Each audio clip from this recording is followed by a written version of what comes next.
भाजपा के वरिष्ठ नेता परमिंदर सिंह ढुल ने पार्टी छोड़ दी है। भाजपा छोड़ने के क्या कारण है, आइए हम जानते हैं ढुल साहब से। ढुल साहब, पंजाब केसरी में आपका स्वागत है। बहुत बहुत धन्यवाद जनाब। तो आज आपने भाजपा छोड़ दी है, इसके क्या कारण हैं? इसके कारण भाजपा छोड़ने का एकमात्र कारण है जो हरियाणा के अंदर भारतीय जनता पार्टी और जननायक जनता पार्टी या गठबंधन की सरकार है जी। आज वो कहीं न कहीं जो तीनों हमारे किसान से संबंधित जो बिल लाए गए हैं उन बिलों के चलते जो किसान की आज निजी बाजार के हाथों जो सौंपने की तैयारी है और किसान को जो आज जैसा हम बिल की भाषा समझ रहे हैं उसके स्वरूप से समझ रहे हैं, आज किसान को उजाड़ने का और किसान कमेरे सबको उजाड़ने का काम करेंगे। इसके विरोध के अंदर मैं भारतीय जनता पार्टी का त्याग पत्र दिया है। ढुल साहब, मुख्यमंत्री मनोहर लाल जी कह रहे हैं बार बार कि कृषि कानून किसानों के लिए सुरक्षा कवच है, क्या आप इससे सहमत हैं? नहीं, मैं बिल्कुल सहमत नहीं हूँ। बल्कि हमारी पिछले महीने हमारे कुछ साथी थे जो किसान परिवारों से जुड़ के आए हैं, जो जनप्रतिनिधि रहे थे जी, उनसे आपस में हमने विचार विमर्श भी किया और काफी आदमियों के हम संपर्क में भी थे। हम आपस में विचार किया तो हमें सबने उस बिल को पढ़ा है, एक्सपर्ट से बात भी करी और समझा भी है। तो ये किसी भी रूप में किसान के हित में तो है ही नहीं। जिस ओपन मार्केट को लेकर के ये आज कॉन्सेप्ट लेकर के आए हैं वो पूरे विश्व में आज विदेशों के अंदर 50 साल पहले आ चुकी थी। वहाँ किस प्रकार से किसानी की तबाही हुई उसका उदाहरण हम सबके सामने है। बिहार का उदाहरण हमारे सामने है। ये तो हरियाणा पंजाब खुशकिस्मत है कि हमारे दीनबंधु चौधरी छोटू राम ने 81 साल पहले कुछ ऐसे कानून बना दिए जिसकी वजह से आज हमारी व्यवस्था मजबूत हुई और धीरे धीरे इस व्यवस्था मजबूत होने के नाते कोई भी सरकार हो किसान का उसकी अनदेखी नहीं कर पाई और मंडियों के द्वारा एमएसपी पे खरीद निश्चित हुई। अब भारतीय जनता पार्टी ने निश्चित कर लिया कि शांता कुमार कमेटी की रिपोर्ट के हिसाब से आगे चलना है तो निश्चित तौर पर अगर मंडी भी खत्म होएंगी और खुला बाजार होएगा जहां एमएसपी की कोई गारंटी नहीं तो निश्चित तौर पर किसान आज बर्बादी की ओर जाएगा। आपके हिसाब से इन कानूनों में क्या बदलाव होना चाहिए जिससे किसान संतुष्ट हो सके, आप संतुष्ट हो सके? मेरे हिसाब से इसके अंदर एक बदलाव पहला तो ये होना चाहिए कि जो निजी व्यापार है और मंडी व्यवस्था जो सरकारी है उस सरकारी तंत्र को और मजबूत और पारदर्शी किया जाए और निजी बाजार के मुकाबले के लिए खोला जाए और उसके अंदर एमएसपी की एक गारंटी दी जाए कि एमएसपी से नीचे तो चाहे निजी बाजार हो चाहे वो हमारी सरकारी संरक्षण में मंडियां हैं वो कोई भी उससे कम खरीद ना हो। उसके नंबर 1। नंबर 2, किसान को जो सेफ गार्ड चाहिए आप जो कॉन्ट्रैक्ट एक्ट में सेफ गार्ड नहीं दिए गए। कॉन्ट्रैक्ट एक्ट में किसान को सेफ गार्ड चाहिए। आज इन्होंने किसान के साथ डिस्प्यूट होने पर ये कह दिया कि एसडीएम 30 दिन में फैसला करेगा। आपको उसके बाद डीसी की अपील होगी, उसके बाद कोई अपील नहीं, कोई दलील नहीं।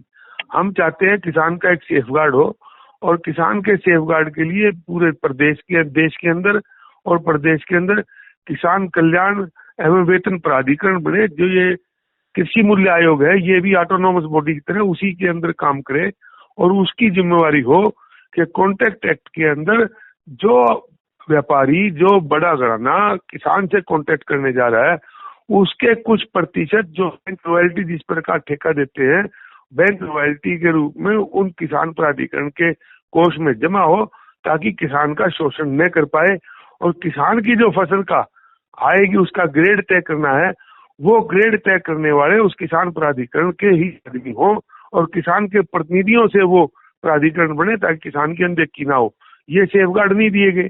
जी ढुल साहब, जो पंजाब विधानसभा में जो केंद्र के कृषि कानून आए हैं उनके खिलाफ प्रस्ताव पारित किया गया है और हरियाणा विधानसभा का सत्र 5 नवंबर से शुरू हो रहा है।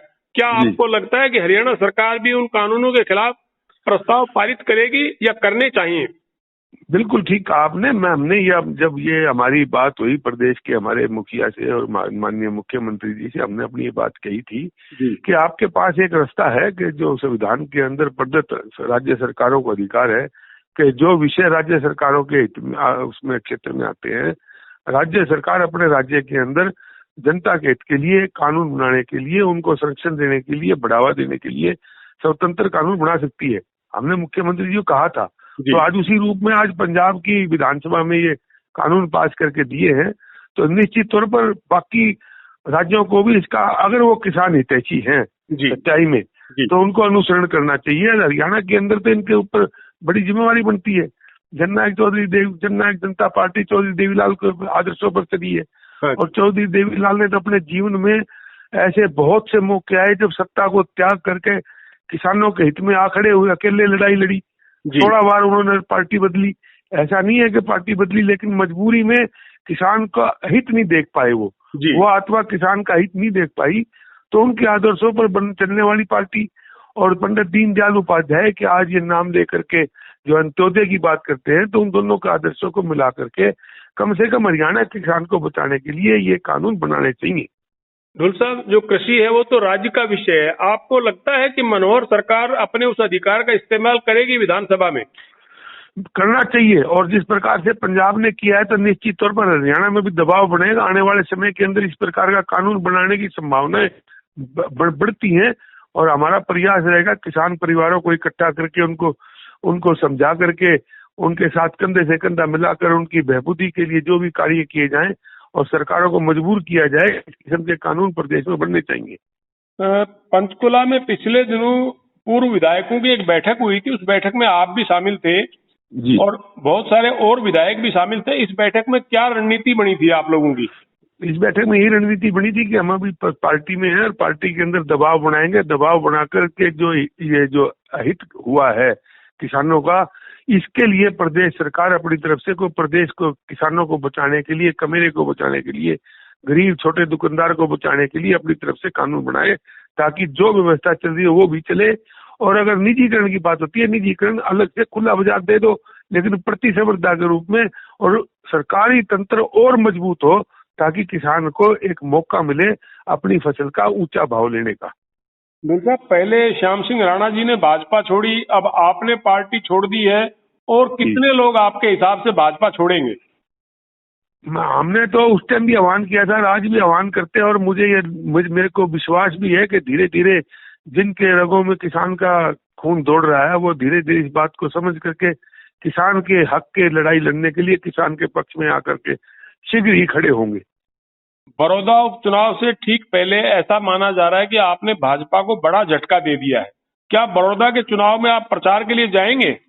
बड़ौदा के चुनाव में बिल्कुल प्रचार के लिए जाएंगे और किसान को जागरूक करने का काम करेंगे, और कहेंगे किसान को कि आज की स्थिति में भारतीय जनता पार्टी और जननायक जनता पार्टी को उसको बाहर का रास्ता दिखाना होगा, जब भी हरियाणा और किसानी बचेगी और इनके ऊपर दबाव बनेगा, ताकि इस किस्म के कानून बन के आए जिससे हरियाणा का किसान कमेरा का सुरक्षित रहे।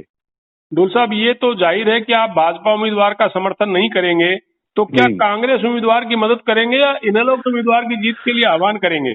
नहीं, हम सारे किसान परिवारों को इकट्ठा करके हम ये कहेंगे कि भाजपा और ये जननायक जनता पार्टी के उम्मीदवारों को आज की दिन में इस प्रजातंत्र के माहौल में चुनाव के द्वारा इनको बाहर का रास्ता दिखाया जाए।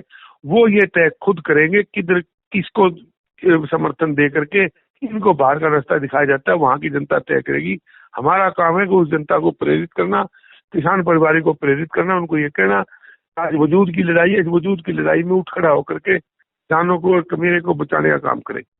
आप 2 बार जुलाना से विधायक रह चुके हैं, बीजेपी ने भी आपको टिकट दी थी, विधानसभा में आप टू द पॉइंट बात करते हैं।